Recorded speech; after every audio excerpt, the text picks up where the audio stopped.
இளமை நிலையாமையில அடுத்ததான ஒரு அழகான கருத்தை முன்வைக்கிறார் திருமூலர். இதுல அவர் சொல்லக்கூடிய நுணுக்கம் தான் ரொம்ப ஆச்சரியகரமான நுணுக்கம். அவர் கையாளக்கூடிய உவமை, அதுல இருக்கக்கூடிய அழகு இருக்கு இல்லையா? ஒரு ஓமையை நாம எந்த நோக்கில் அமைக்கப்பட இருக்கிறதோ அதை அந்த நோக்கிலேயே அந்த ஓமையை சுவைக்கின்ற பொழுது அதனால கிடைக்கக்கூடிய பொருள் ரொம்ப அழகா இருக்கும். எப்படியா? பருவூசி ஐந்தும் ஓர் பையனுள் வாழும், பருவூசி ஐந்தும் பறக்கும் விருகம், பருவூசி ஐந்தும் பனித்தலை பட்டால் பருவூசி பையும் பறக்கின்றவாறே. உலகத்துல நாம துணி தைப்பதற்கு ஊசிகளை பயன்படுத்துறோம். துணியை தைப்பதற்கு பயன்படுத்தக்கூடிய ஊசி எதுனாக்க அதுக்கு பேரு நுண்ணூசின்னு பேரு. பழைய காலத்துல தைத்தல் என்பதற்கே என்ன சொல் இருந்ததுன்னா துண்ணல்னு இருந்தது. துண்ணல், துண்ணூசிக்காரன தைப்பவன் அர்த்தம். அவனால் துணிக்கு கையாளப்பட்ட ஊசி எதுனாக்க நுண்ணூசின்னு பேர். நுணுக்கமான ஊசி. அந்த ஊசியில தைத்ததே தெரியாது. ஆனா நம்ம உடல் இருக்கே, நம்ம உடம்புல இருக்கிறது நுண்ணூசிகள் இல்லையா? என்ன அழகான வார்த்தை! பருவூசி ஐந்து. நன்கு பருத்து இருக்கக்கூடிய 5 ஊசிகள் நம்ம கிட்ட இருக்கு. இந்த பருவூசிக்கு நாம இப்ப விளக்கம் சொல்லணும்னா, நடைமுறையில நம்ம ஊர்கள்ல எல்லாம் கோணி ஊசின்னு ஒண்ணு வச்சிருப்பா, பார்த்திருப்பேன்னு நினைக்கிறேன். அதை பொறுத்த மட்டில் கோணி எப்படி இருக்கும்னு தெரியும். அவையே சல்லடை கண் போலதான் இருக்கும். அதுல இந்த ஊசியை கொண்டு தைப்பதற்கு அந்த ஊசியின் தடிமனா நீளமா இருக்கும். அதனுடைய காதும் பெரியதாக இருக்கும். சணல் வைத்து தைப்பார்கள். ஆகவே இந்த பேரு பருவூசின்னு பேர். அது போல நம்ம உடம்புல பருவூசி 5 இருக்கிறது. அதுதான் மெய், வாய், கண், மூக்கு, செவி என்கின்ற 5 பொறிகளும் அந்த பொறிகளினால் உணரப்படக்கூடிய 5 புலன்களும் பருவூசிகள். சரி, எங்க கிராமங்கள்ல ஒரு பழமொழி சொல்லுவது உண்டு. அதாவது வாளியும் நீர் இறைக்கக்கூடிய வாளியும் பொத்தல், நீர் இறைப்பதற்கு பயன்படுத்தப்படக்கூடிய கயிறும் பழுது. அப்ப இதனை கொண்டு எவ்வாறு நீங்கள் நீர் இறைக்க முடியும்? இப்ப பொத்தல் வாளியா இருந்து கயிறு நன்றாக இருந்தது என்றால் வேக வேகமா தண்ணியை இழுத்துடலாம். ஒரு பாதி வாளியாவது தண்ணீர் கிடைக்கும். வாளியும் பொத்தல் கயிறை வேகமாக இழுக்க முடியாத அளவிற்கு பழுதடைந்த கயிறு. நின்னு நிதானித்துதான் இழுக்க முடியும். அப்ப என்ன ஆகும்? சேர்ந்தின நீரெல்லாம் ஓட்டை வாளி வழியா கீழே கொட்டிடு. அது போல நம்ம உடம்பு இருக்கே, நம்ம உடம்புக்குள்ள இருக்கக்கூடிய இந்த பொறிகளாவது நுண்ணியதாக இருந்தால் பரவாயில்ல. இவைகளும் பருவூசிகள் போல இருக்கு. பருவூசி 5 பொறிகளும் நமக்கு பெரிய பெரிய தடித்த ஊசி போல இருக்கு. ஓர் பையினுள் வாழும். இந்த உடல் என்ற ஒரு பையில வாழுகிறது. இந்த உடலாவது ஒழுக்கமா இருக்கான்னா இல்ல. இந்த உடம்புலயும் 1000 துவாரம். இந்த உடல்ல வெளியே நமக்கு தெரியற மாதிரி இருக்கிறது 9 துவாரம். ஆனால் உடலை முழுமையுமாக பார்த்தீர்கள் என்றால் 1000கணக்கான துவாரங்கள். அப்போ இந்த துவாரங்கள் நிறைந்த இந்த பை சணலால் செய்யப்பட்ட சாக்கு பை மாதிரி நம்ம உடம்பு. இந்த உடம்புக்குள்ள இந்த 5 ஊசிகள் ஆகிய பொறிகள் இது நாள் வரைக்கும் பத்திரமா இருக்கிறது தான் ஆச்சரியம். அது எப்படியா? பருவூசி 5 ஓர் பையனுள் வாழும், பருவூசி 5 பறக்கும் விருகம். விருகம்ன்ற சொல்லுக்கு இயல்பா சொல்லணும்னா பறக்கக்கூடிய விலங்குன்னு சொல்லணும். மிருகத்திலேயே பெரியது எதுன்னா யானை என்ற பொருள்ல எடுத்துக்கொள்ளுகிறார். இங்க என்ன காரணம்னா, இந்த யானை இருக்கிறதல்லவா, அது பழக்கப்படுத்தப்பட்டு விட்டால் நீங்க கட்டின நூல் கயிறை கூட அது அறுக்காது. ஆனால் அதுக்கு மதம் பிடித்ததுன்னு வைத்துக் கொள்ளுங்கள், நீங்கள் என்னதான் கடுமையான சங்கிலி கொண்டு, இரும்பு சங்கிலி கொண்டு கட்டினாலும் அதை அறுத்து கொண்டு ஓட தலைப்படும். அது போல நம்ம உடம்புக்குள்ள இருக்கிற அந்த பருவூசிகளான இந்த 5 பொறிகளும் நம்முடைய மனம் என்ற கட்டுப்பாட்டினுள் இருக்கின்ற வரைக்கும் அது ஒழுங்கா செயல்படும். இந்த மனம் என்கின்ற அங்குஷம் அதை ஒழுங்காக கட்டுப்படுத்தவில்லை என்றால் அது யானை போல மதம் கொண்டு அலையும். இந்த பொறிகளினால் விளைவிக்கக்கூடிய துன்பம் ஏதும் இல்லை. வேடிக்கை என்னவென்றால், இந்த பொறிகளினால் தோன்றக்கூடிய புலன் இன்பம் அதை துய்க்கக்கூடிய நமக்கும் கேடு, நம்மை சார்ந்தவர்களுக்கும் கேடு. அதனாலதான் இதை யானையினர். யானைக்கு மதம் பிடித்து அது பலவற்றை சென்று சாடினாலும் சாடப்பட்ட பொருளும் அழியும். மதம் பிடித்ததினால முறையற்ற நிலையில இதை பொருள்களை சாடுவதனால் இதற்கும் துன்பம் விளையும்.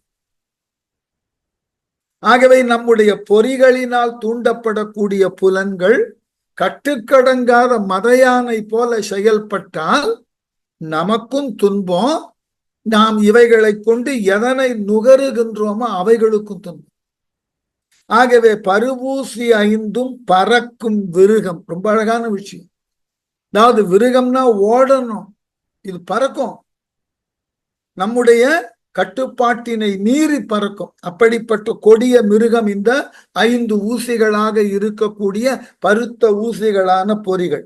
அடுத்து பருவூசி 5 பனித்தலை பட்டால், அந்த பருவூசியானது பனித்தலை பட்டால்னாக்க அவைகள் மெல்ல மெலிய தலைப்பட்டால், ஒடுங்க தலைப்பட்டால், செயலற்று போகக்கூடிய நிலை ஏற்பட்டால். பனித்தலை பட்டால்னா அதை தனக்குரிய தன்மையிலிருந்து மெல்ல மெல்ல அடங்க தலைப்பட்டால் என்ன ஆகுமா? பருவூசி பையும் பறக்கின்றவாறே. இந்த ஊசி மட்டும் இல்ல, இந்த ஊசியை இந்நாள் வரை தாங்கி கொண்டிருக்கக்கூடிய இந்த கோணிப்பை போன்று இருக்கக்கூடிய இந்த உடல் இருக்கல்லவா, அதுவும் பறந்து போகும். ஆகவே வாழுகின்ற காலத்துல நம்ம உடம்பினுள் இருக்கக்கூடிய பருவூசிகளான பொறிகள் 5 பக்குவமாக பயன்படுத்தி நம்முடைய உடலை அது முறையாக பாதுகாக்கக்கூடிய அளவுல நாம செயல்படுத்த வேண்டும். இல்லை என்றால் அந்த ஊசிகள் மெல்ல தனது செல்வாக்கை, செயல்பாட்டை இழந்தது என்றால் நம் உடலின் உள் இருக்கக்கூடிய இந்த பை என்கின்ற இந்த உடலானதும் ஒரு நாள் மாய்ந்து போகும். அதனாலதான் சொன்னார்கள், காயம் இது பொய், வெறும் காற்றடைத்த பை. ஆகவே இந்த காற்றடைத்த பையில் இருக்கக்கூடிய இந்த பொறிகள், அவைகளினால் தோன்றக்கூடிய புலன்கள் முறையாக செயல்பாட்டினுக்கு உட்படவில்லை என்றால், இவை ஒரு நாள் இந்த உடலை விட்டு நீங்குகின்றன என்றால் உடலும் பை போலே நைந்து போய் அழிந்து போகும். ஆகவே உடம்பை பேண வேண்டும் என்றால் உள் இருக்கக்கூடிய பொறிகளை பேணுதல் வேண்டும். பொறிகள் என்பன அவைகள் தன்னையும் காப்பாற்றி கொண்டு தான் சார்ந்த உடலையும் காப்பாற்றும் திறன் வாய்ந்தவை. இதனை நாம் முறையாக செய்யாமல் இருந்தால் நம்முடைய இளமையும் நிலைக்காது, பின்னர் பயனற்ற நிலையிலே நம் வாழ்வும் இல்லாமல் கழிந்தொழியும். ஞாபகம் வச்சுக்கணும். ஆகவே நம்ம உடம்புக்குள்ள இருக்கிற இந்த 5 தடித்த ஊசிகள் நல்ல விதமான முறையிலே செயல்பட்டு துண்ணல்காரன் பயன்படுத்தக்கூடிய நுணுக்கமான ஊசி போல நம்மை காப்பாற்றக்கூடிய நிலையில் இருக்கும். மாறாக நம் உடலை பிளந்து துளைத்து பயனற்ற நிலையிலே இருக்கக்கூடிய ஒன்றாக இந்த 5 பொறிகளும் நம்மை ஆக்கிவிடுதல் கூடாது.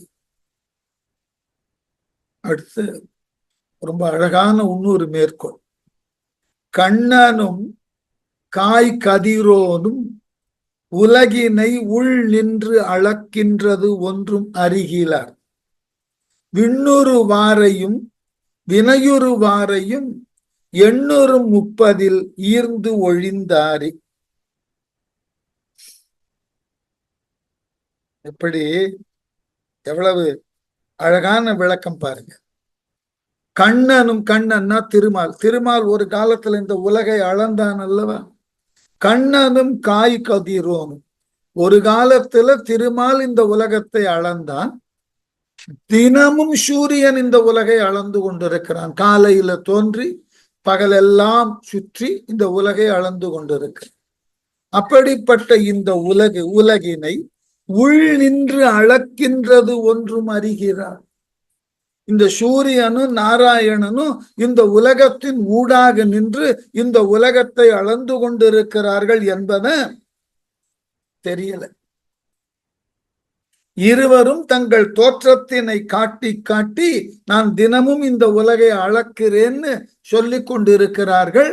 இருந்தும் நாம் அவர்களை மதிப்பது இல்லை. இந்த உலகை அளப்பதற்கு உரியவர்களாகிய இருவரையும் நாம மதிப்பது இல்லை. அவர்களை நாம் இடைவிடாது சிந்திப்பதும் இல்லை. அவர்கள் இருவரும் தான் இந்த உலகின் கண் வாழக்கூடிய உயிர்களுக்கு உரியதாகிய மோட்ச சாதனத்தை தருதற்கு உரியவர்களாக இருக்கிறார்கள். அதனாலதான் உள் நின்று அளக்கின்றது ஒன்றும் அறிகிறார். நம்முடைய அறியாமை அத்தகையது. நம்முடைய அறியாமையில கண்ணுக்கு முன்னாடி இந்த கடவுளர்களாக இருக்கக்கூடிய நாரணனும் சூரியனும் அனுதினமும் உள்ளே நின்று இந்த உலகத்தின் ஊடே நின்று அளப்பதை நாம பார்த்தோம். அவர்களை நாம் முழுமுதற் தெய்வங்களாக ஏற்றுக்கொண்டு அவர்களை வணங்கி நம்முடைய வாழ்நாளை பயனுள்ள நாளாக மாற்றிக்கொள்வதில் நாம் ஆர்வம் காட்டுவதே இல்லை.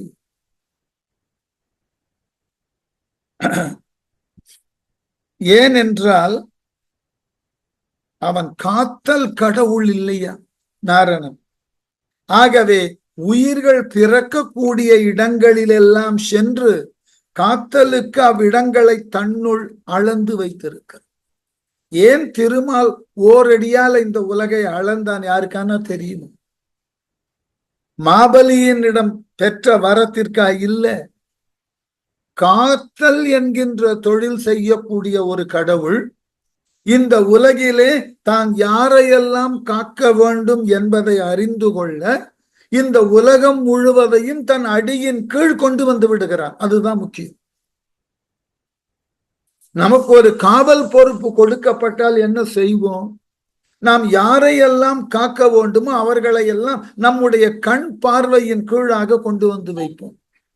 அப்ப நாம காப்பதற்கு உண்டான ஒரு பொறுப்பு நமக்கு கொடுக்கப்பட்டால் என்ன செய்வோம்? நாம் யாரையெல்லாம் காக்க வேண்டுமோ அவர்களை எல்லாம் நம்முடைய கண் பார்வைக்கு உட்படுத்தி கொண்டு விடும். அதே போல திருமால் ஏன் உலகை அளந்தான் ஓர் அடியால்னா, தன்னால் காக்கப்பட உயிர்கள் அனைத்தும் தன் திருவடியின் கீழ் இருந்தால்தான் அவைகளை காத்தல் என்பது எளிது. அதனாலதான் நீங்கள் விரும்புகிறீர்களோ விரும்பவில்லையோ அவனாக மனமு வந்து தனது திருவடியை கொண்டு இந்த உலகை ஓரடியால் அளந்து இந்த உலகம் முழுதையும் தன் காத்தலனுக்கு கீழ் கொண்டு வருகிறான். அதுதான் பெருமாளோட சௌலபியம். அதை முதல்ல நாம தெரிந்து கொள்ள வேண்டும். அப்போ இறைவனே முன் வந்து நம்மை காப்பதற்காக நம் உயிர் அனைத்தையும் அவன் திருவடியின் கீழ் கொண்டு வைத்திருக்கிறான் என்று சொன்னால் அவனை இடைவிடாது நினைக்க வேண்டியது நமது கடமை அல்லவா? செய்யறதில்லை. சூரியன் என்ன செய்கிறான்? இந்த உலகினுக்கு ஒளியை கொடுத்து உலக உயிர்களை காக்க வேண்டும் என்ற நிலையில் அதிகாலை பொழுதுல உதித்து பகலெல்லாம் பயணப்பட்டு மாலையில மறையிறோம். ஆகவே அவனும் இந்த உயிர்கள் இந்த உலகிலே மேம்பாடு அடைதற்கு, உணவை தேடுதற்கு, நல்ல விதமாக வாழுதற்கு நாம் அவர்களை காப்பதற்காகவே ஒளி தருகிறோம்னு சூரியன் அனுதினமும் வருகிறோம். ஆகவே இந்த இருவரை பார்த்தாவது நாம் என்ன தெரிந்திருக்க வேண்டும்? இவர்களை நாம் இடைவிடாது நினைக்க வேண்டும். இதுதான் நமக்கு உரியதாகிய பணி, இதுதான் நமக்கு உரியதாகிய கடமைன்னு நினைத்திருக்கணும். செய்யறதில்லை. இளமை இருக்கிறதுனால என்ன செய்கிறோம்? விண்ணுரு வாரையும் வினையுறு வாரையும், ரொம்ப அழகான நல்ல விதமான வாழ்க்கையை வாழ்ந்து அதன் மூலமாக விண் உருவார்கள், சொர்க்கத்திற்கு செல்லக்கூடியவர்களையும், வினை உருவாரை தவறானவற்றை செய்து அந்த தவறினால் விளையக்கூடிய பாவத்தினால் இந்த உலகிலே துன்பத்தை அனுபவிப்பவர்களையும் நாம் நேரடியா பார்க்கிறோம். புண்ணியம் செய்தவர்களை பார்க்கிறோம், அதனால் அவர்கள் பெற்ற மேம்பாடு உடைய வாழ்க்கையை பார்க்கிறோம். புண்ணியம் அல்லாத பாவங்கள் செய்தவர்களை பார்க்கிறோம், அதனால் அவர்கள் பெறக்கூடிய துன்பத்தையும் பார்க்கிறோம். பார்த்ததன் பின்னும் 830 ஈர்ந்தொழிந்தார்களே. இவைகளையெல்லாம் பார்த்தும் நாம சுயமாக சிந்திக்காமல் என்ன செய்கிறோம்? இளம் பிராயத்திலேயே நாம் நம் வாழ்க்கையானது முடிந்து போகக்கூடிய அளவினுக்கு வாழ்க்கையை இழக்கும். எப்படி? 830 இளவயதிலேயே வாழ்க்கையை இழக்க முன்வருகிறது. நம்மை சுற்றி இருக்கக்கூடிய உலகிலே பார்க்கக்கூடியன எல்லாம் நமக்கு உரிய படிப்பினையை தரத்தக்கதாயிருந்தும் அவைகளை கண்டு நாம் ஏதொன்றும் படிப்பது இல்லை. ஒவ்வொரு நாளும் நமக்கு இயற்கை பாடம் கற்றுத் தருகிறது. ஒவ்வொரு நாளும் நம்மை சார்ந்திருக்கக்கூடிய மக்கள் அல்லது நாம் இந்த உலகை சார்ந்திருக்கிறோம் என்றால் இந்த உலகத்தின் நிகழ்வுகள் ஒவ்வொரு நாளும் நமக்கு ஒரு படிப்பினையை கற்றுத் தருகிறது. ஆனால் நாம் தான் கற்பதற்கு தயாராக இருப்பது இல்லை. வாழ்க்கையினுடைய அழகை புரிந்து கொள்ளாமல், இதனுடைய போக்கினை புரிந்து கொள்ளாமல், இதனது முடிவை பற்றி தெரிந்து கொள்ளாமல் நாம் மனம் போன போக்கிலே எல்லாம் செயல்பட்டு நம் வாழ்க்கையை அர்த்தமற்றதாக்கி கொண்டு அகாலத்திலேயே மரணத்தை தழுவக்கூடிய நிலைக்கு தள்ளப்படுகிறோம். அதனாலதான் அன்று இறைவன் உலகை அளந்தான்னா தான் காக்கக்கூடிய உலகை நான் தெரிந்து கொள்ள வேண்டும், அவைகளை எல்லாம் எனது ஒரு அடியின் கீழ் கொண்டு வருகிறேன். அப்படிப்பட்ட சௌலபியனை நாம் நினைப்பது இல்லை. சரி, அவனாவது என்றோ ஒரு நாள் அந்த வேலையை செஞ்சுட்டான், மறந்து இருக்கலாம் நாம. ஆனால் அனுதினமும் சூரியன் உதித்து மறைகிறான். அவன் இந்த உலகை காப்பதற்காகவே ஒளி தருகிறான். ஆகவே அவனும் இந்த உலகை காப்பதிலே அனுதினமும் பணியாற்றுகிறான் என்பதை தெரிந்து அவனையும் நாம நினைவில் கொள்ளுவதில்லை. அப்ப இந்த இருவரும் புராண நிகழ்வுகள் நினைவில் கொள்ளாமல் போகலாம், தப்பில்லை. இவர்களை புரிந்து கொள்வதற்கு தனித்த மனம் வேண்டும், பக்குவப்படணும். சரி, அதை நாம ஏற்றுக்கொள்ளலாம். ஆனால் நம்மோடு வாழ்ந்திருக்கக்கூடிய சிலர் அவர்கள் மேற்கொண்ட நல்ல பல செயலினால் நற்கதி அடைகிறார்கள். சிலர் தவறான செயல்களை செய்வதனாலே நல்ல விதமான வாழ்க்கையை வாழாமல் துன்பத்தோடு உழலுகிறார்கள். அதுக்குதான் விண்ணுருவார் வினையுருவார். இப்ப இவர்களை நாம பார்த்தோம், நாம் எதையும் கற்றுக்கொள்ளாமல் இருந்தோம் என்றால் நம்ம வாழ்க்கையும் பயனற்றதாக அழிந்து போகும். வாழக்கூடிய வாழும் காலம் இருக்கிறது அல்லவா, அது பயனற்றதாய் ஏன் வாழ்ந்தோம் என்று தெரியாமலேயே வாழ்க்கை போகும். ஆகவே இந்த இளமை இருக்கின்ற பொழுதே நம்முடைய வாழ்க்கையின் தேவையை, வாழுதலினுக்கு உரிய தாற்பயத்தை தெரிந்து கொள்ள வேண்டும். நம்ம கிட்ட இருக்கக்கூடிய மிகப்பெரிய இடர்பாடு இங்குதான் தோன்றுகிறது. உலகினுள் வந்து விட்டோம். ஞாபகம் வைத்துக் கொள்ளுங்கள், அது நம்முடைய விருப்பம் இல்லை. உலகினில் வந்து விட்டோம், நம் விருப்பம் அல்ல. வந்ததன் பின் நாம் எவ்வாறு வாழ வேண்டும் என்பது நம்முடைய அறிவினுக்கு உட்பட்டது. நாம் ஏன் வந்தோம் என்று கேட்க முடியாது. ஆனால் வந்ததன் பின் எவ்வாறு வாழ வேண்டும் என்பதை நாம் முடிவு செய்யலாம்? செய்வதே இல்லை. அதுதாங்க வருத்தம். ஆகவே வந்ததன் காரணம் தெரியாது, வந்ததன் பின் வாழ்வதன் காரணம் தெரிய வேண்டும். கொஞ்சம் தத்துவம் தெரிந்தால் வந்ததன் காரணமும் தெரிந்து கொள்ளலாம். ஒரு கால் நம்முடைய அறியாமையினால் வந்ததன் காரணம் தெரியவில்லை என்றாலும் தவறில்லை, வாழ்வதன் காரணம் தெரிந்திருக்க வேண்டும். நான் ஏன் வாழுகிறேன் என்பது தெரிந்திருக்க வேண்டும். தெரிந்திருந்தால் விண்ணுருவாரையும் தெரிந்து கொள்ள முடியும், வினையுருவாரையும் தெரிந்து கொள்ள முடியும். நம்முடைய வாழ்க்கை அர்த்தமற்றதான மரணத்தில் முடியாமல் அர்த்தம் உள்ளதாகிய இறந்த பின் வாழும் நிலைக்கு நம்மால் கொண்டு செலுத்த முடியும். வள்ளுவர் சொன்னார் இல்லையா, வித்தகர்க்கு அல்லால் அரிது, இறக்கின்ற பொழுதும் தன்னை பிறக்க வைக்கின்ற ஆற்றல் வித்தகர்களுக்கு உரியதுன்னு எழுதினார் வள்ளுவர். அதேதான் இங்க திருமந்திரம் சொல்லுகிறது. நீ விண்ணுருவாரையும் பார்க்கிறாய், வினையுருவாரையும் பார்க்கிறாய், வந்ததன் காரணம் உனக்கு தெரியவில்லை என்றாலும் இவர்களை பார்த்து வாழ்வதன் காரணத்தை தெரிந்து கொள். அப்பொழுதுதான் உன்னுடைய இளமை பயனுள்ளதாக இருக்கும். இல்லை என்றால் அதுவும் நிலையாத ஒன்றாக அழிந்து போகும்.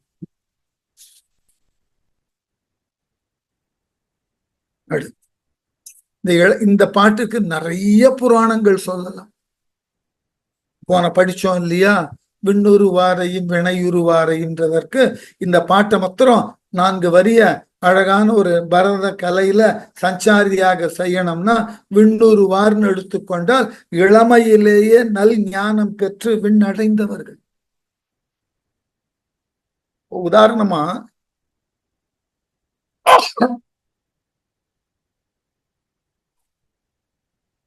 நம்ம மேற்கோளை சொல்லி முடிக்கலாம் பாருங்க.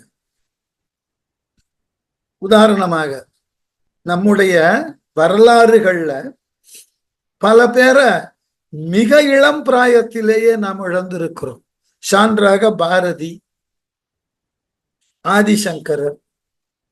புராணங்களை எடுத்து பார்த்தீர்கள் என்றால் துருபன், அதற்கு பின் வந்த மார்க்கண்டேயன், பிரகலாதன், இவர்கள்லாம் இருந்தார்களா இல்லையா நமக்கு தெரியாது. குழந்தையாக இருக்கின்ற பொழுதே தங்கள் வாழ்நாளின் பயன் என்ன என்பதை உணர்ந்தார்கள். அவர்களை நாம் புராணங்கள்ல தான் படித்திருக்கோம். ஆனால் நம்முடைய வரலாறுகள்ல இடம்பெற்றவர்கள் நமக்கு தெரிந்த மிகப்பெரிய சாதனையாளர்கள் இருவர். ஒருவர் பாரதி, மற்றொருவர் ஆதிசங்கரர். ஆதிசங்கரரை பற்றி கூட பலவேறு விதமான ஏற்றுக்கொள்ள இயலாத கதைகள் இருக்கிறது. ஆனால் அவரால் சொல்லி செல்லப்பட்ட இலக்கியங்கள் இன்னமும் இருக்கின்றன. அவர் மறைந்து எத்துணை ஆண்டு காலமாயினும் அவரால் வகுக்கப்பட்ட கொள்கை இன்று வரை செல்வாக்கோடு இருக்கு. அவரால் உருவாக்கப்பட்ட தத்துவம் இன்றும் பல கோடி மக்களால் ஏற்றுக்கொள்ளப்பட்டிருக்கிறது. இன்னமும் பல உலக நாடுகள் அந்த தத்துவத்தை நோக்கின விவாதங்களை முன்வைத்து மேலும் மேலும் தங்களை வளர்த்து கொண்டிருக்கிறார்கள். அதே போல பாரதி, அவர்கள் எல்லாம் விண்ணுருவாரையும் கண்டார்கள், வினையுருவாரையும் கண்டார்கள். அதன் அடிப்படையிலே தங்கள் வாழ்நாள் எப்படி இருக்க வேண்டும் என்பதில் தெளிவோடு இருந்தார்கள்.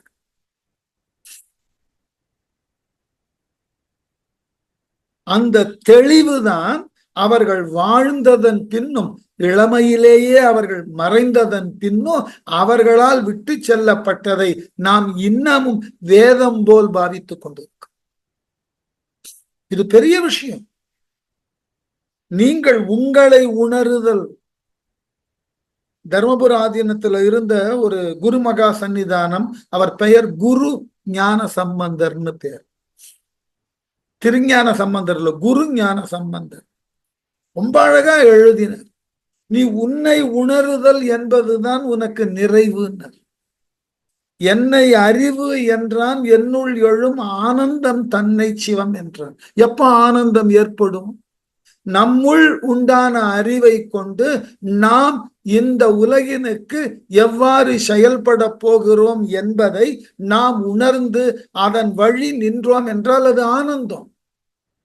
இந்த ஆனந்தம்ன்ற சொல்லுக்கு ரொம்ப அழகான ஆங்கில சொல்லுவார்கள், பிளிஸ். நீங்கள் உங்களை உணரும் போதுதான் அது கிடைக்கும். இந்த ஆனந்தத்தை மற்ற பொருள்களில் இருந்து உங்களால் பெற முடியாது. அவைகள் எல்லாம் மகிழ்ச்சி, அவ்வளவுதான். Happy to see, happy to watch, happy to hear தான். It is not a bliss. மற்றவைகள் எல்லாம் உங்களுக்கு மகிழ்ச்சியை தரும். உங்களை உணர்தல் என்பது உங்களுக்கு நிறைவை தரும். நான் யார், என் ஞானங்கள் யார்னு கேட்டார் மாணிக்கவாசகர். உங்களை உணருகின்ற பொழுது ஏற்படக்கூடிய நிறைவு இருக்கிறது பாருங்க, அதுதான் வார்த்தைகளினால் சொல்ல முடியாமல் வாழக்கூடிய ஒவ்வொருவரும் தன் அளவிலேயே அந்த உள்ளத்துக்குள்ள அது பூத்து மலர்வது. அதனாலதான் தன்னை உணரும் போது என்ன சொல்லுகிறார்கள் ஆன்மீகவாதிகள், தலையில சகஸ்ர தளம் திறந்து விடுகிறது, பலவாகிய இதழ்களை உடைய தாமரை மனசுக்குள்ள மலருகிறது, எண்ணிக்கைக்கு அடங்காத இதழ்களை உடைய தாமரை மலர்கிறது. நீங்கள் உங்களை உணருகின்ற பொழுது அதனால் தோன்றக்கூடிய ஆனந்தம் அளவிலாமல் பெருகி கொண்டே, அதிலேயே நீங்கள் லயித்து ஒன்றி அதனோடு உறவாடி நீங்கள் அதுவாக மாறிவிடுகிறீர்கள். ஆனந்தத்துக்கு மட்டும்தான் அந்த குணம். மகிழ்ச்சிக்கு நீங்கள் வேறு, நீங்கள் கொண்ட மகிழ்ச்சி வேறு, அது தந்த பொருள் வேறு. உங்களுக்கு ஒரு இனிப்பு சாப்பிட்டால் மகிழ்ச்சினாக்க நீங்கள் உடல் அளவுல வேறு, நீங்கள் உண்ணக்கூடிய இனிப்பு என்பது பொருள் அளவுல வேறு. அதை நீங்கள் உண்ணுகின்ற பொழுது ஏற்படக்கூடிய சுவை, அந்த இனிப்பானது உங்கள் நாவில் இருக்கின்ற வரைக்கும் தான் அதை உணர முடியும். ஒரு நிமிடம், ஒரு நிமிடம், ஒரு நிமிடம். அப்போ இந்த மூன்றும் ஒன்றினுக்கு ஒன்று தொடர்பு உடையனவாக இருந்தாலும் ஒன்றிலிருந்து ஒன்று வேறுபட்டது. அந்த பொருள் நீங்களாக முடியாது, அந்த பொருளால் தந்த சுவை நீங்களாக முடியாது. ஆனால் நீங்கள் உங்களை உணர்ந்தீர்கள் என்றால், உங்களை நீங்கள் அறிந்தீர்கள் என்றால், அறியப்பட்டதும் அறிந்ததும் அறியக்கூடிய பொருளும் எல்லாம் ஒன்றாக நிற்கும். அது ஆனந்தத்துக்கு மட்டும்தான் வரும், வேற எதற்கும் வராது. அதனாலதான் இதை ரொம்ப அழகாக யோசித்தார் திருமூலர். உன் கண் முன்னே நிகழுகின்றன இந்த ரெண்டு நிகழ்வுகளும், உன்னால் பார்க்க முடிகிறது. நல்லன செய்து அதன் மூலமாக நற்கதி அடைந்தவர்களை பார்க்க முடிகிறது, அல்லன செய்தார்கள் படக்கூடிய அல்லலையும் பார்க்க முடிகிறது. இதன் பின்னே உனக்கு என்ன ஐயம்? சரி, இவைகளை பற்றி தான் முன்னோர்கள் என்ன சொல்லி இருக்கிறார்கள்? நாரணன் உலகை அளந்தது தான் காக்கக்கூடியனவற்றை தன் கீழாக வைத்துக் கொள்ள வேண்டும். சூரியன் தான் காட்டக்கூடிய ஒளியினால் உலகம் உய்கிறது, ஆகவே தினமும் வந்து செல்லுகிறான். இவைகளை பார்த்ததன் பின்னோ நீ உன்னுடைய இருப்பை எதற்கு என்று உணராமல் பொறிகளின் வழியும் புலன்களின் தூண்டுதலினாலும் பயனற்றதாய் வாழ்க்கையை உன் இளமையை கழித்தால் சிறு வயதிலேயே நீ பயனற்றவனாய் போவாய். உன்னுடைய வாழ்க்கை உனக்கு ஒரு நிறைவை தர வேண்டும், மற்றவர்களுக்கு ஒரு வழியை காட்டும். இப்படி வாழறதுக்கு பேரு வாழ்க்கை. அப்படி இல்லாத வாழ்க்கை என்பது நிலைப்பதில் பயனில்லை, அதனையும் நிலையாமைக்குள் கொண்டு செலுத்தி கொள் முடிச்சிட்டு, ஒன்றிய ஈரன் கலையும் உடன் உற நின்றது கண்டும் நினைக்கிலர் நீசர்கள், கன்றிய காலன் கருங்குழி வைத்த பின் சென்று அதில் வீழ்வார் திகைப்பு ஒழியாறு. இதை விட கடுமையா திட்ட முடியாது.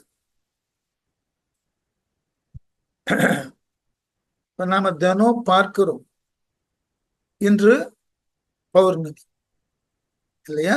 இந்த பாட்டு ரொம்ப அழகா அமைஞ்சிருக்கு இன்னைக்கு. இந்த நிலவுக்கு 16 கலைகள் உண்டு என்பது புராண குறிப்பு. இந்த ஒவ்வொரு நாள் ஒவ்வொரு கலையாக இழந்து கொண்டே வரும். பார்க்கலாம், பௌர்ணமியிலிருந்து தேய்பிறை அமாவாசையை நோக்கி செல்லுகின்ற பொழுது ஒவ்வொரு நாளும் ஒவ்வொரு கலையாக ஒளியை குறைத்து கொண்டே இழந்து கொண்டே வரும். 15வது நாள் இறுதியில என்ன ஆகும்? அது முற்றிலுமாக எல்லா ஒளியையும் இழந்து இருண்டு போய்விடும். அததான் ஓமையா எடுத்துக்கிட்டு ஒன்றிய ஈரன் கலையும் 16 கலைகளை உடைய சந்திரனோ உடனுற நின்றது கண்டும் நினைக்கிலர் நீசர்கள். அந்த நிலவோட அவை இருந்து நிரம்ப பெற்று பின்பு சிறிது சிறிதாக தேய்ந்து மறைவதை பார்த்திருந்தும் இளமை இது போல நிக்காதுன்னு நீச்ச குணம் உடையவர்களால் புரிந்து கொள்ள முடியலன்னு. உன்னை சுற்றி இயற்கையை பார். நிலவு உனக்கு என்ன கற்றுக் கொடுக்கிறது? படிப்படியாக தேய்ந்து ஒன்றும் இல்லாமல் போவது போல உன் இளமையும் படிப்படியாக தேய்ந்து ஒன்றும் இல்லாமல் ஒரு நாள் அழியும். அதை அழிவதற்கு முன்பு, அவ்வாறு பயனற்ற நிலையிலே நீ அழிவதற்கு முன்பு எப்படி வாழ்க்கையை நம்ம வீண் பண்ணுகிறோமா? கன்றிய காலன் கருங்குழி வைத்த பின். அது கன்றிய காலன்னா ரொம்ப அழகான விஷயம். இந்த கன்றுதல் அப்படின்னாக்க வந்து பற்றுதல் அர்த்தம். கன்றுதல். ஆகவே இந்த யமனானவன் கொஞ்சம் கூட கருணை இல்லாமல் அவன் நம்மை சார்ந்து நம்மை நரக குழியில தள்ளிய பின்பு அதில் சென்று விழுந்து துன்புறுகின்றோமே ஒழிய அந்த துன்பத்திலிருந்து நீங்குவதற்கு உண்டான வழி நாம வாழுங்காலத்திலேயே இருக்கிறது. அதை யோசிப்பது இல்லை. எப்படியா? கன்றிய காலன்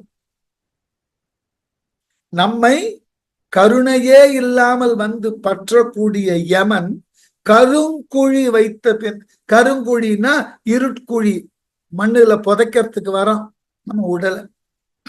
அப்படி நம்மை கொண்டு புதைத்ததன் பின்னும் சென்று அதில் வீழ்வார். மரணன்ற கருங்குழியில போய் விழுகிறோம். திகைப்பு ஒழியாறு. நாம் ஏன் இதில் வந்து விழுந்தோம்? இதில் வந்து விழாமல் இருப்பதற்கு வாழுங்காலத்துல வாய்ப்பு இருந்தது. அவைகளை ஏன் பயன்படுத்தாமல் போனோம்? தெரியாது. எல்லாம் இந்த இயற்கை நமக்கு தந்து கொண்டுதான் இருக்கிறது.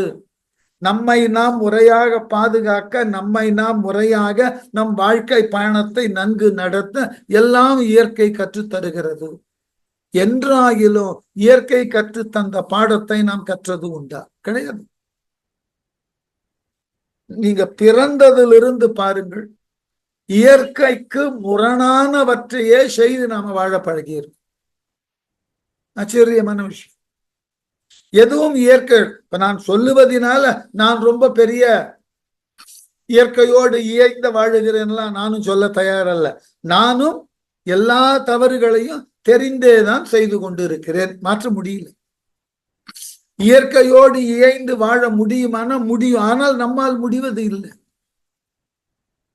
ஏனென்றால் நம்முடைய வாழ்க்கை என்பது தேவையில்லாத தேடலை ஒட்டியும் அதனை அடைய வேண்டும் என்கின்ற ஆர்வத்தையும் அவசரத்தையும் ஒட்டியுமே அமைந்து விடுகின்றது.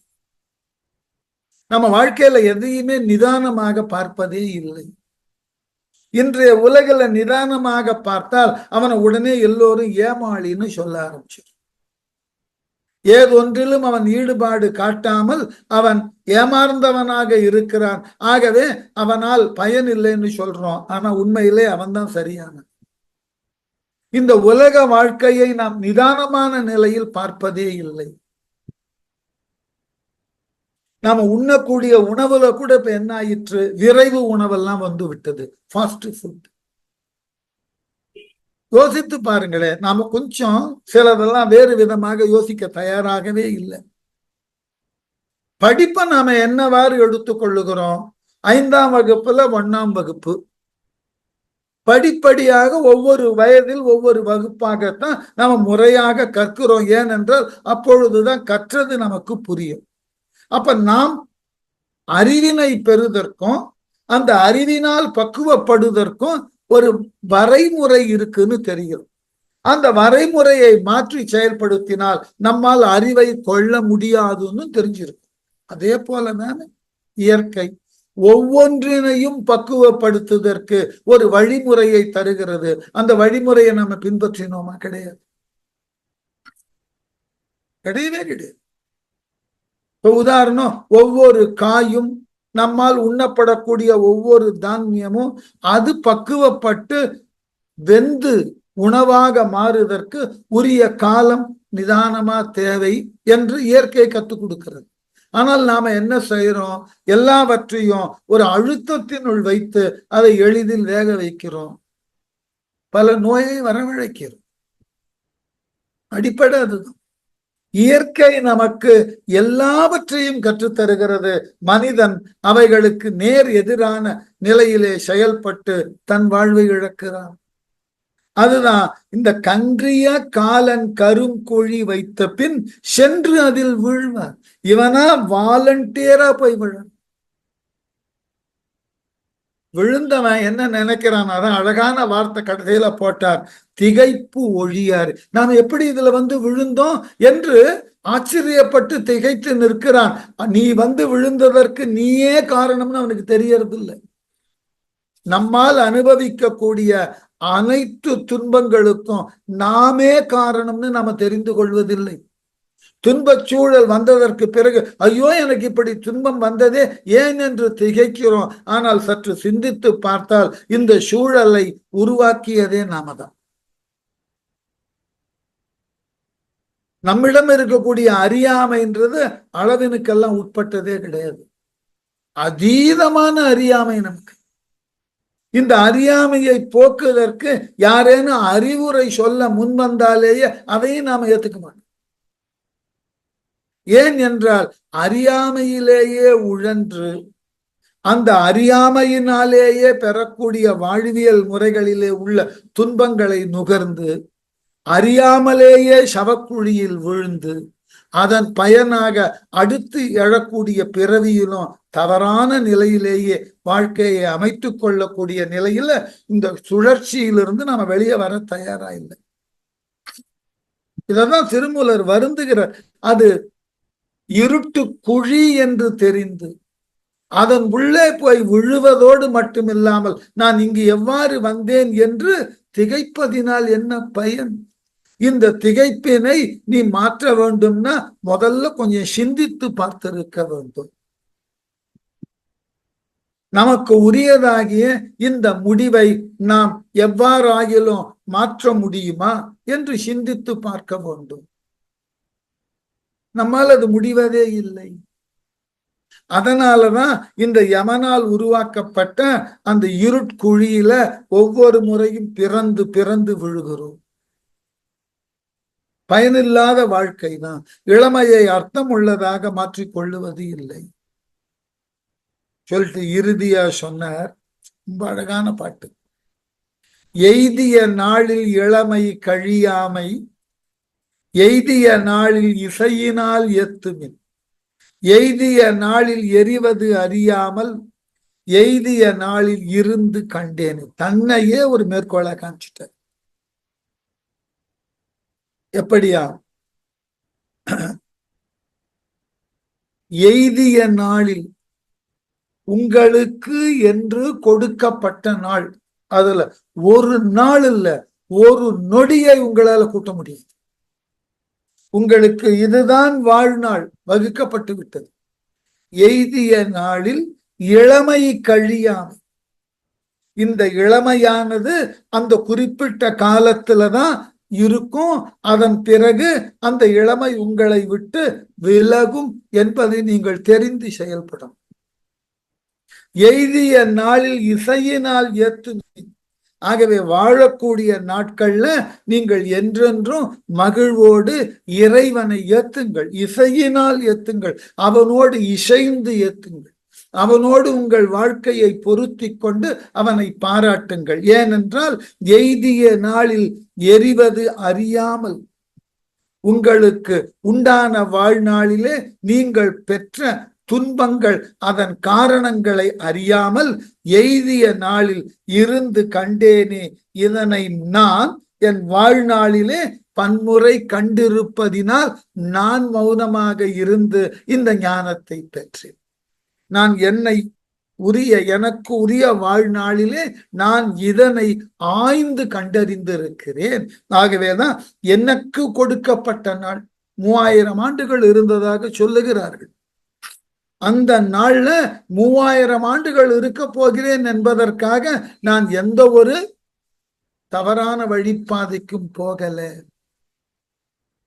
எனக்கு அத்தகைய வாழ்நாளை கொடுத்த அந்த இறைவனை இசையினால் ஏத்தினேன்.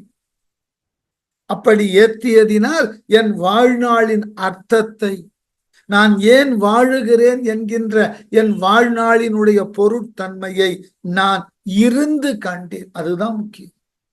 நீங்கள் வாழக்கூடிய வாழ்நாள் பயனுள்ளான, பயனுக்கு உரியதாகிய வாழ்நாள் என்பதை நீங்கள் வாழும் காலத்திலேயே காண வேண்டும்.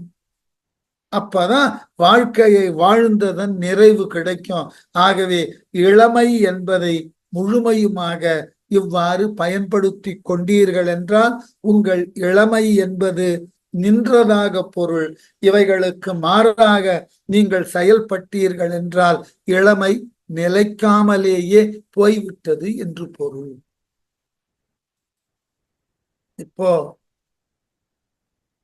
உடல் நிலைக்காதுன்னர், இளமை நிலைக்காதுன்னர்.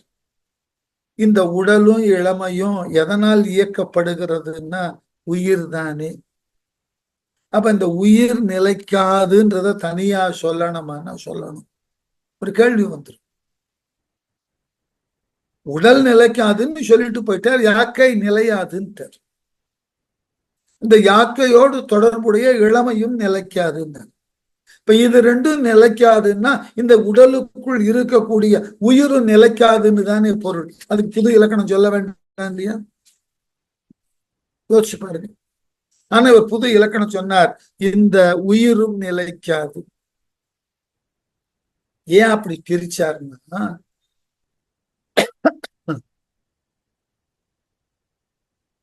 இந்த உலக வாழ்க்கையில நம்மால மேற்கொள்ளப்படக்கூடிய எல்லா செயல்களும் நம்ம உடலை கொண்டும் அந்த உடலினது இளமையை கொண்டும் தான்.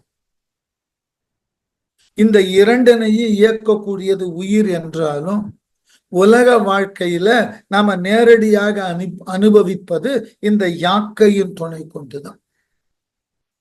அது நிலைக்காது, ஞாபகம் வைத்துக் கொள்ளார். இந்த யாக்கைக்கு உரியதாகிய இளமை அதுவும் நிலைக்காது, அதை நினைவுபடுத்திக் கொள்ளார். அடுத்தது சொன்னார், இந்த இளமையும் யாக்கையும் முறையா செயல்படுவதற்கு உண்டான அடிப்படை காரணம் எதுன்னா உயிர்.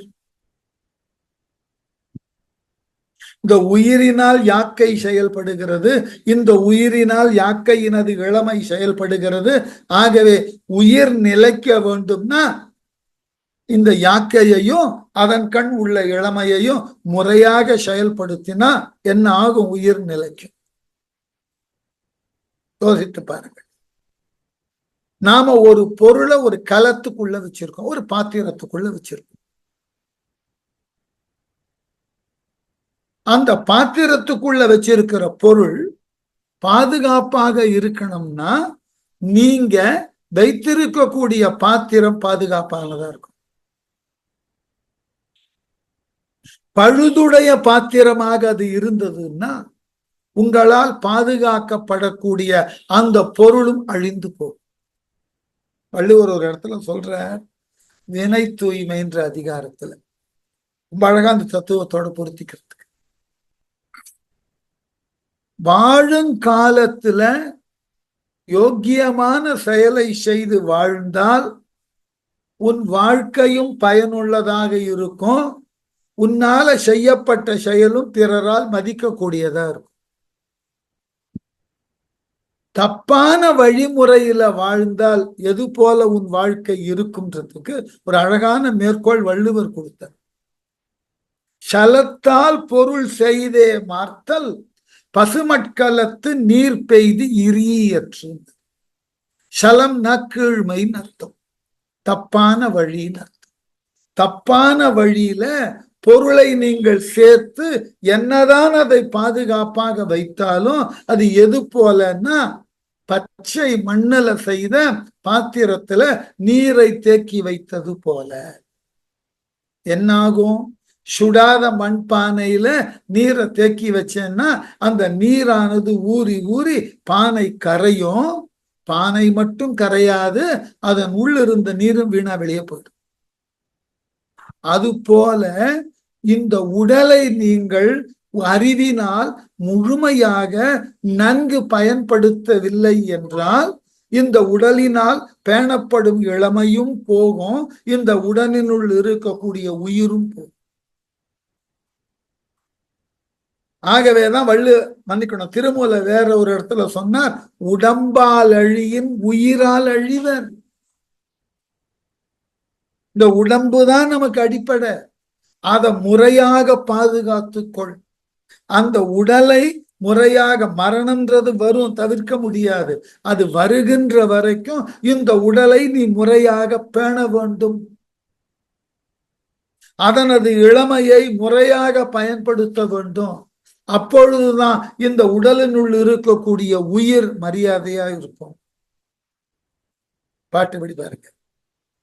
தழைக்கின்ற செந்தளிர் தன்மலர் கொம்பில் இழைக்கின்றது எல்லாம் இறக்கின்ற கண்டும் பிழைப்பின்றி எம்பெருமானடி ஏத்தார் அழைக்கின்ற போது அறியார் அவர் தாமே. கண்ணுக்கு முன்னாடி பார்க்கிறேன். எப்படியா? தழைக்கின்ற செந்தளிர், வீட்டுல ஒரு செடியை வளர்க்கறதுக்கு விதை போடுறோம், அது முளை விட்டு நல்ல 4 இலைகளை விட்டு முளைத்து மேல் எழுந்து வளர்ந்து அழகான செடியாக தழைக்கிறது. அதை பார்க்கிறோம். அதனுடைய அழகான இலைகள் சிறந்த தளிர்களாக இருக்கின்றன. அப்படி ஒரு மென்மையான தளிர். மெல்ல அவைகள் சின்ன சின்ன கிளைகளை விடுகின்றன. ஒவ்வொரு கிளையிலையும் அழகான பூக்களை அது பூக்கின்றது. இதையும் பார்க்கிறோம். எப்படியா? தழைக்கின்ற செந்தளிர் தன்மலர், குளிர்ச்சியான மலர்கள் ஒவ்வொரு கொம்பிலும் ஒவ்வொரு கிளையிலும் பூக்கிறத பார்க்கிறோம். இப்படி தோன்றின தழைகளோ மலர்களோ இவை அனைத்தும் இழைக்கின்றதெல்லாம் எவ்வளவு தோன்றினவோ, எத்துணை தளிர்கள் தோன்றினவோ, எத்துணை மலர்கள் தோன்றினவோ அத்துணையும் இறக்கின்ற கண்டும். அவையெல்லாம் நம்ம கண்ணு முன்னாடியே மடிந்து போவதை பார்க்கிறோம். பார்த்ததன் பின்னும் என்ன செய்யணும்? இதனை மனத்தகம் கொண்டு பிழைப்பின்றி எம்பெருமானடி ஏத்த. இந்த உலக வாழ்க்கையில நீ பிழைத்திருக்க வேண்டும் என்றால் இறைவனது திருவடியை வணங்க வேண்டும். அதை நாம செய்வதே இல்லை. திருப்பி திருப்பி இந்த ஒரு இடத்துல ஒரு விளக்கத்தை சொல்லிடணும். இறைவன்னா நீங்க வெளியே தேடாதீங்க. சித்தர்கள் பாடலை படிக்கும் போது இறைவனை வெளியே தேடாதீங்க, உள்ளதான் தேடணும். உள்ள தேடினாதான் அந்த உள்ளுள் ஒளியாய் நிற்பவனை உணர முடியும், அவனை பற்ற வேண்டும். அதுதான் இறைவனை தேடுதல் அர்த்தம். வெளியே போய் தேடக்கூடாது. அப்பர் வாக்கு ஒண்ணு இருக்கு இல்லையா? கங்கை ஆடில் என், காவிரி ஆடிலின் என், கொங்கு மாக்கடல் நீர் ஆடிலின் என். அங்கெல்லாமா கடவுள் இருக்கார்? இல்ல. உள்ளிருக்க கூடியவனை மறந்து வேறு வெளியிடங்களிலே எங்கு சென்று தேடினாலும் ஈசன் என்பவன் இல்லையே. அப்போ உங்களுக்குள் இருக்கக்கூடிய இறைவனை நீங்கள் உணராது போனீர்கள் எல்லாம் உங்களால் மேற்கொள்ளன அனைத்து வீழ்ந்தான். ஆகவே அதற்கு அழகான மேற்கோள், நம்ம தோட்டத்துல நாம வளர்த்த பூச்செடி தழைப்பதை பார்க்கிறோம், தளிர்ப்பதை பார்க்கிறோம், மலர்கள் பூப்பதை பார்க்கிறோம், அவை நம் கண்முன்னே மடிவதையும் பார்க்கிறோம், அந்த செடி பின்னர் பட்டு அழிவதையும் பார்க்கிறோம். இவற்றையெல்லாம் பார்த்ததன் பின்னும் பிழைப்பின்றி எம்பெருமானடி ஏத்தர். உண்மையான வாழ்க்கையை வாழ வேண்டும் என்றால் அந்த இறைவனது திருவடியை ஏற்றி புகழ வேண்டும். அதை செய்யாமல் அழைக்கின்ற போது அறியார் அவர் தானே. இறைவன் அழைக்கின்ற பொழுது ஐயோ என்னை ஏன் அழைக்கிறான் தன்னிடத்து என்று அறியாமலேயே நாம் இறப்பதற்கு உண்டான காரணத்தை கூட தெரியாமல் சாகின்றோம். ரொம்ப அழகா யோசிக்கிற இடம். வாழுங்காலத்து வாழுதன் காரணம் தெரியலைன்னா மரணம் வருகின்ற பொழுது நாம் மரணிப்பதன் காரணம் தெரியாது. ஒவ்வொருவருக்கும் மரணம் வரும். அந்த மரணத்தினது காரணம் நாம தெரிந்து வைத்திருக்கணும். அதுதான் அழைக்கின்ற போது அறியார் அவர் தானே. ஏன் அழைக்கிறான், ஏன் நம்மை இறைவன் தன் மாற்று அழைத்து கொண்டான், காரணமே தெரியாமலேயே சாகரும். இதுதான் நம்மிடம் இருக்கக்கூடிய அறியாமையின் உச்சம். வந்ததன் வழி தெரியாமல் போகலாம். வாழுகின்ற காலத்து வாழ்க்கையினுடைய அர்த்தத்தை கூட புரிந்து கொள்ளாமல் போகலாம். ஆனால் மரணம் வருகின்ற பொழுது நமக்கு இது ஏன் வந்தது என்பதை யோசிக்க தலைப்பட வேண்டும். அது நமக்கு வந்தா யோசிக்க மாட்டோம். மற்றவர்களுக்கு மரணம் வருகின்ற பொழுது நம்ம யோசிக்கணும். எப்படிப்பட்ட வாழ்க்கையை வாழ்ந்தார், அவருக்கு இப்படிப்பட்டதாகிய மரணம் ஏற்பட்டதே ஏன் யோசிக்கணும். எதனையுமே நாம சிந்திக்காமல் நம்முடைய வாழ்க்கையை ஒரு அர்த்தமற்றதாக வாழ தலைப்பட்டு விட்டோம் என்றால் இந்த உயிர் நிலைக்காமல் போகும். ஏன் இது நிலைக்கவில்லை என்று நம்மால புரிந்து கொள்ளாமலேயே வாழ்நாள் கழிந்துவிடும். ஐவர்க்கு ஒரு செய் விளைந்து கிடந்தது, ஐவரும் அச்செய்யை காத்து வருவார்கள். ஐவர்க்கு நாயகன் ஓலை வருதலால் ஐவரும் அச்செய்யை காவல் விட்டாரே. என்ன அழகான இடம். நான் வேற விதமா சொல்றேன். நீங்க ஒரு நிலத்தை குத்தகைக்கு எடுக்கிறீங்க.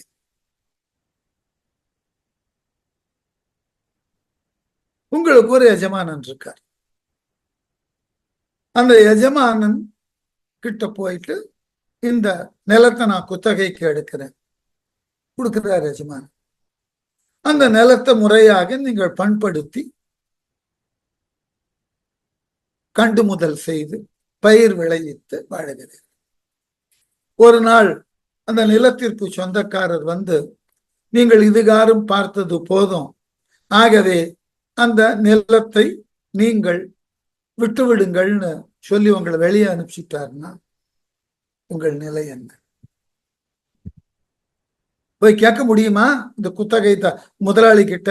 இத்துணை நாள் நாங்கள் பார்த்து வந்தோமே, இது எங்களுக்கு உரியது தானே, நாங்கள் இங்கேயே இருந்து விட்டால் என்ன? ஒண்ணு கேட்க முடியாது. போய் என்று சொன்னால் போயாக வேண்டும். அது நம் கையை விட்டு இழந்ததன் பின் என்ன செய்வது என்று தடுமாறுவோம். இதுதான் அடிப்படை. இப்ப இந்த பாட்டுக்கு தத்துவத்தை பாருங்க. ஐவர்க்கு ஒரு செய்யுன்னா நிலம்னு அர்த்தம்.